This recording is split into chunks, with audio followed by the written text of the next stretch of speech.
மாண்புமிகு உறுப்பினர் திரு எடப்பாடி கே பழனிசாமி அவர்கள். மாண்புமிகு பேரவைத் தலைவர் அவர்களே, பொன்மனச்செம்மல் புரட்சித் தலைவர் எம்ஜிஆர் அவர்களையும் இதயம் புரட்சித் தலைவி அம்மா அவர்களையும் வணங்கி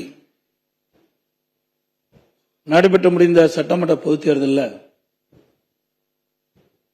எடப்பாடி சட்டமன்ற தொகுதியில் போட்டியிட்ட எனக்கு தமிழகத்திலேயே அதிக வாக்கு வித்தியாசத்திலே வெற்றி பெற செய்த எடப்பாடி தொகுதி வாக்காளர் பெருமக்களுக்கு எனது நெஞ்ச நிறைந்த நன்றியினை அவர்கள் பாதங்களிலே சமர்ப்பித்து, மாண்புமிகு பேரவைத் தலைவர் அவர்களே, மாண்புமிகு முதலமைச்சர் தனி தீர்மானம் கொண்டு வந்திருக்கின்றார்கள். அதிலே அனைத்து இந்திய அண்ணா திராவிட முன்னேற்ற கழகத்தின் சார்பாக என்னுடைய கருத்துக்களை கூற விரும்புகின்றேன்.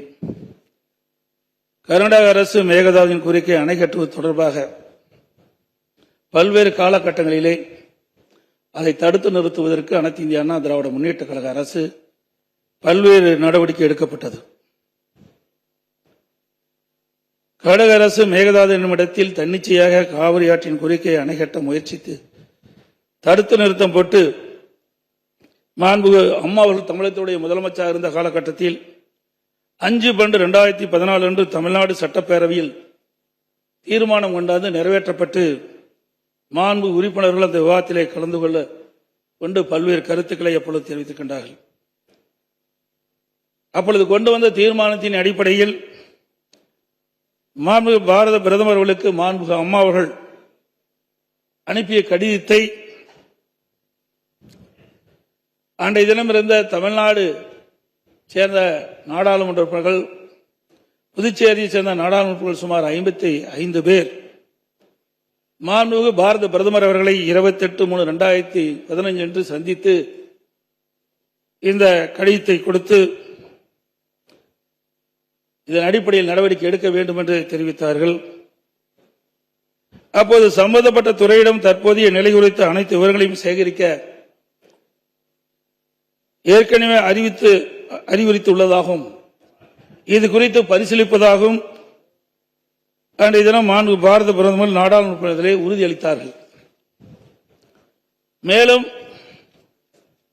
மாண்புமிகு அம்மா அவர்கள் தமிழகத்தில் முதலமைச்சர் இருந்த காலத்தில் 25/4/2015 அன்று மாண்புமிகு பாரத பிரதமர்களை நேரிலே சந்தித்து மேகதாது திட்டத்தினை கர்நாடக அரசு செயல்படுத்தக்கூடாது என கர்நாடக அரசுக்கு அறிவுறுத்தும்படி கோரிக்கை விளக்கென கடிதம் பிரதமருக்கு அளித்தார்கள்.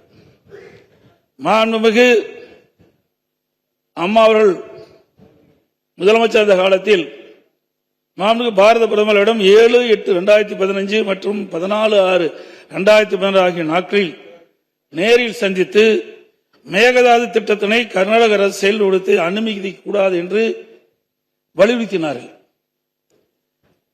மாண்புமிகு புரட்சித் தலைவி அம்மா அவர்கள் மேகதாது அணை உட்பட காவிரி ஆற்றின் குறுக்கே கர்நாடக அரசு காவிரி நடுவர் மன்ற இறுதி ஆணையை மீறும் வகையிலும் தமிழ்நாடு அரசின் இசைவு பெறாமலும் எந்த ஒரு திட்டத்தையும் செயல்படுத்த உத்தேசிக்குமானால் தமிழ்நாட்டின் உரிமையை நிலைநாட்ட சட்டப்பூர்வமான அனைத்து நடவடிக்கைகளும் தமிழ்நாடு அரசு மேற்கொள்ளும் என 18/8/2016 அன்று இம்மாமன்றத்தில் 110 விதியின் கீழ் உறுதிபட தெரிவித்தார்கள். இதற்கிடையில் மாநில அரசுகள் தாக்கல் செய்த சிவில் வழக்குகள் விசாரணைக்கு உகந்ததா என்பது பற்றி உச்சநீதிமன்றத்தில் சம்பந்தப்பட்ட மாநிலங்கள் மத்திய அரசுடன் வாதிட்டன. 9/12/2016 அன்று உச்சநீதிமன்றம் அளித்த ஆணையில் இம்மனுக்கள் உச்சநீதிமன்றத்தின் விசாரணைக்கு உகந்தவை என தீர்ப்பளித்து அதன் பின்னர் ஜூலை 2017 முதல் செப்டம்பர் 2017 வரை இறுதிக்கட்ட வாதங்கள் உச்சநீதிமன்றத்தில் நடைபெற்றன. இதில் கர்நாடக அரசு 9 நாட்களும், கேரள அரசு 2 நாட்களும், தமிழ்நாடு அரசு 13 நாட்களும், புதுச்சேரி மற்றும் மத்திய அரசு தலா 1 நாட்களும் 2/2018 அன்று தனது தீர்ப்பினை வழங்கியது.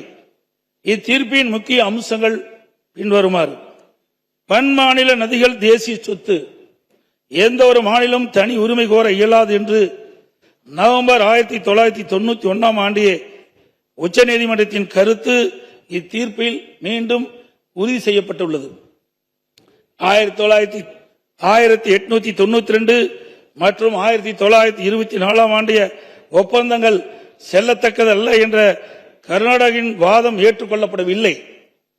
கர்நாடக அரசு தமிழ்நாட்டின் பாசன பரப்பான 24.708 லட்சம் ஏக்கர் என்பதை 21 லட்சம் ஏக்கர் என குறைக்க வேண்டும் என நடுவர் மன்றத்தின் முன் வாதிட்டது. இதனை காவிரி நடுவர் மன்றம் ஏற்றுக்கொள்ளாமல் தமிழ்நாட்டின் பாசன பரப்பு 24.708 லட்சம் ஏக்கர் என அதன் இறுதி தீர்ப்பில் குறிப்பிட்டுள்ளது.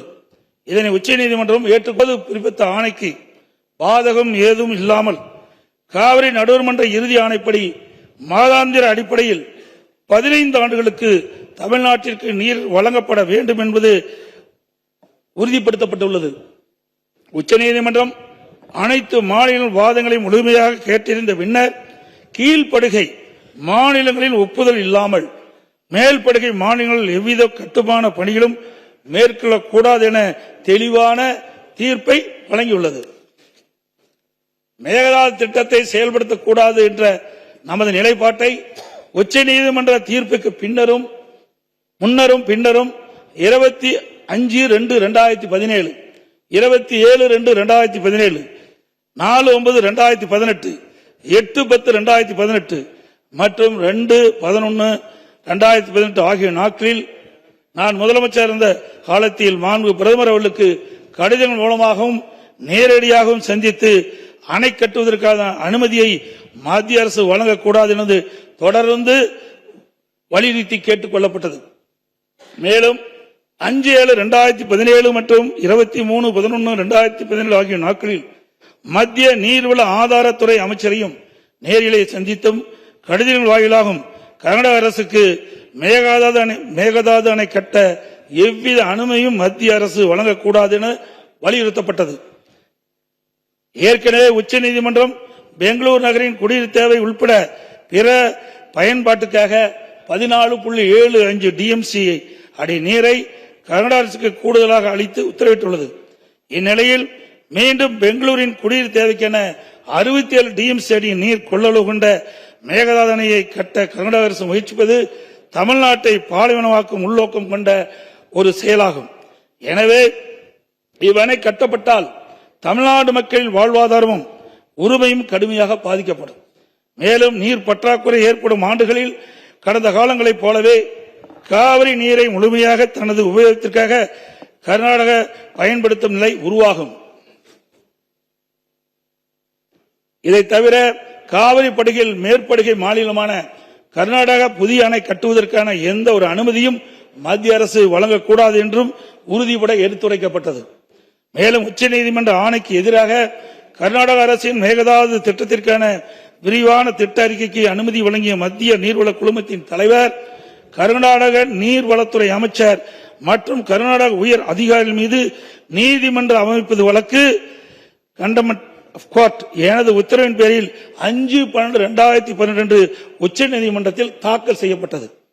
மீண்டும் மேகதாதில் புதிய அணை கட்ட விரிவான திட்ட அறிக்கை தயாரிக்க மத்திய நீர்வள குழுமம் கர்நாடக அரசுக்கு அளித்துள்ள அனுமதியை திரும்ப கோரி மத்திய அரசை வலியுறுத்தி தமிழ்நாடு சட்டப்பேரவையில் 6/12/2012 அப்போது முதலமைச்சர் இருந்த நான் கொண்டு வந்த தனி தீர்மானத்தை ஒருமனதாக நிறைவேற்றப்பட்டது.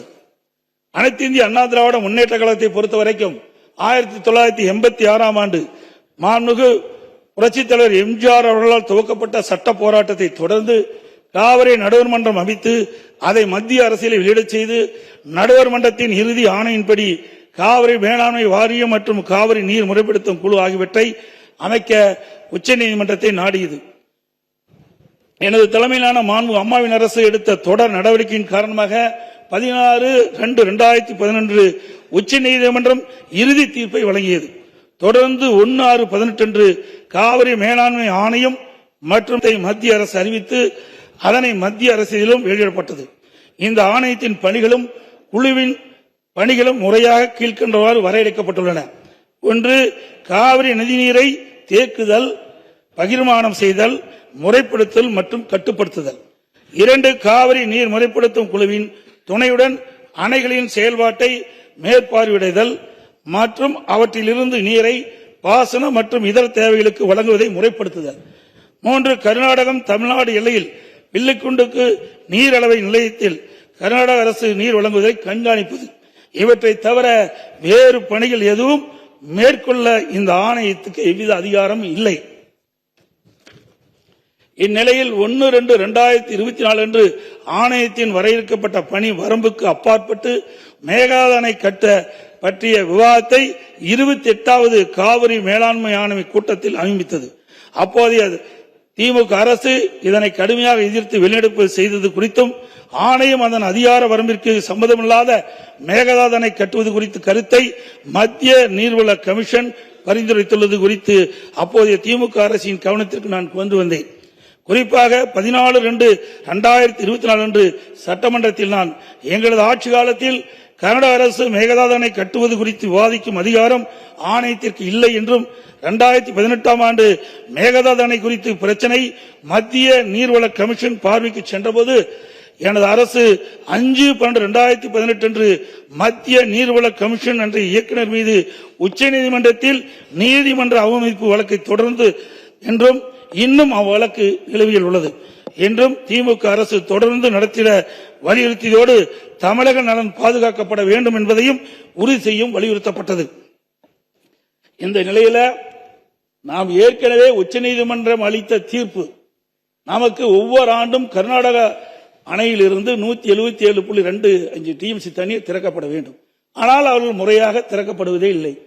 ஒவ்வொரு மாதம் நாம் போராடிதான் கர்நாடக அணையிலிருந்து தமிழ்நாட்டிற்கு தண்ணீரை பெற்று வந்து கொண்டிருக்கிறோம் என்பதையும் நேரத்தில் சுட்டிக்காட்ட விரும்புகின்றேன். இந்த நிலையில 2024ஆம் ஆண்டு கர்நாடகாவில் மாண்புமிகு முதலமைச்சர் சீதாராமையா முதலமைச்சர் பதவி வைத்த போது துணை முதலமைச்சராக நீர்ப்பாசனத்துறை பொறுப்பு வைத்த மாண்புமிகு துணை முதலமைச்சர் சிவகுமார் அவர்கள் 16/2/24 கர்நாடக பட்ஜெட்டில் காவிரி ஆற்றின் குறுக்கே மேகதாது அணை கட்ட பல ஆயிரம் கோடி ரூபாயை ஒதுக்கியுள்ளதாகவும் அறிவித்தார். அனைத்து இந்திய அண்ணா திமுக சார்பில் இதை அப்பொழுதே கடுமையாக எதிர்ப்பதுடன் அப்போதைய திமுக அரசு உடனடியாக சட்ட நடவடிக்கை எடுக்க வேண்டும் என்றும் வலியுறுத்தப்பட்டது. இந்நிலையில் கர்நாடக அரசு மேகதாது அணை கட்ட தயாரித்து அனுப்பிய திட்ட அறிக்கையில் உள்ள குளறுபடிகளை சுட்டிக்காட்டி மத்திய அரசு திருப்பி அனுப்பிய நிலையில் மத்திய அரசு குறிப்பிட்டுள்ள குறைகளை நிவர்த்தி செய்து 12/6/2026 அன்று கர்நாடக முதலமைச்சர் அவர்கள் சுற்றுச்சூழல் அனுமதியை பெற மாண்புமிகு பாரத பிரதமரிடம் மீண்டும் நேரில் ஒரு அறிக்கையை வழங்கியுள்ளதாக செய்தியில் வெளியாகியுள்ளன. இரு மாநிலங்களுக்கிடையே உள்ள நல்லுறவை சீர்குலைக்கும் விதமாக தற்போதைய கர்நாடக அரசு மேகதாதுவில் காவிரியின் குறுக்கே அணை கட்ட முழு மூச்சில் முயற்சிப்பது கண்டிக்கத்தக்கது. நீண்ட நெடுங்கால சட்ட போராட்டத்துக்கு பின்னர் நிலைநிறுத்தப்பட்ட தமிழ்நாட்டு மக்களின் அடிப்படை உரிமைகளையும் டெல்டா விவசாயிகளின் வாழ்வாதாரத்தையும் 20 மாவட்டத்துக்கு மேலாக குடிநீர் ஆதாரமாக விளங்கும் திருத்திய தொழில்நுட்ப திட்ட அறிக்கை மீண்டும் இம்மாதம் மத்திய அரசிடம் சமர்ப்பது கண்டிக்கத்தக்கது அனைத்து இந்திய என்பதை இந்த நேரத்தில் தெரிவித்து அனைத்து இந்திய அண்ணா திராவிட முன்னேற்ற கழகத்தின் சார்பாக மாண்பு முதலமைச்சர் அவர்கள் கொண்டு வந்த அரசின் தனி தீர்மானத்தை